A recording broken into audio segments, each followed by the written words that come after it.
The word deadbeat is a label put on someone who does not pay his debts. It's a label intended to demean and humiliate poor men, since that's who the label is most often applied to make them feel ashamed of their poverty, and to propagate the idea that these men are simply irresponsible men who are victims of their own laziness, so that society can ignore their needs. I have no respect for a society that treats its poor so cruelly, and I have even less respect for those who use such terms to describe others. Because the fact is, most people are only a couple of paychecks away from deadbeatness themselves. We've seen how true this is in the wake of the credit crunch. So how come nobody calls all the single independent women and wannabe property tycoons who bought homes they couldn't afford deadbeat mortgages? How come nobody calls the banking institutions that went bust deadbeat banks?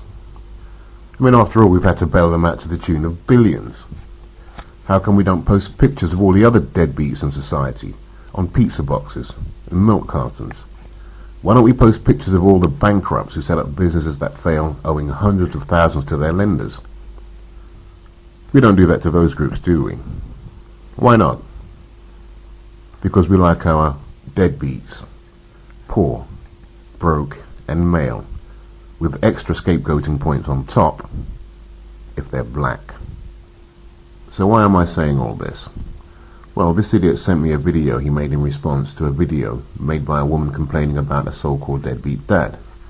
This fool is another one of these thug blamers, and his response to her was the predictable, "You shouldn't have chosen a deadbeat to father your child." So once again, the woman's choice of man, rather than her choice of irresponsible conduct, is the cause of her woes, according to this bright spark. So let's quickly examine the process of the making of a so-called deadbeat dad. Boy meets girl. Boy and girl are hot for each other. Girl is not taking contraceptive or is not using it properly, and boy is on and off about the use of condoms. Boy and girl have sex with each other, and then girl gets pregnant. Both boy and girl have no education, which means if they're working, they're probably on minimum wage. Girl goes ahead with pregnancy and has baby anyway. Relationship breaks down for 3 possible reasons. 1. Girl is now receiving all the welfare benefits she had the baby to acquire, and has since dumped boy now that he has served his sperm donating purpose. 2.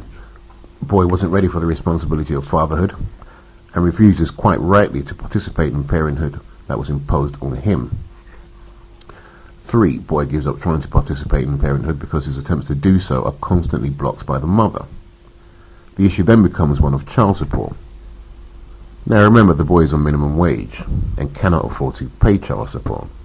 His payment record is erratic. He may lose his job or move home or suffer any number of disruptions that make it difficult for him to maintain payments of even the smallest amounts. Or he just might simply refuse to pay because he only chose to participate in sex, not parenthood.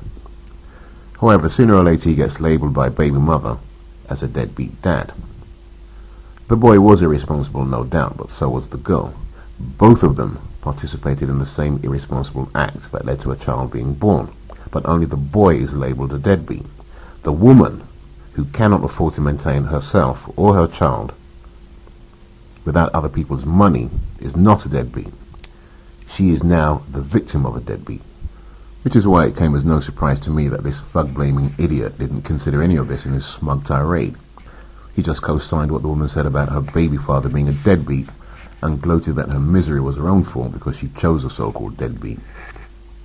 Well, let me tell you something, fool. I ain't down with your shit. You are as much an enemy of men as the baby mother you claim to be addressing, and I don't want men like you around me, so fuck off and don't come back.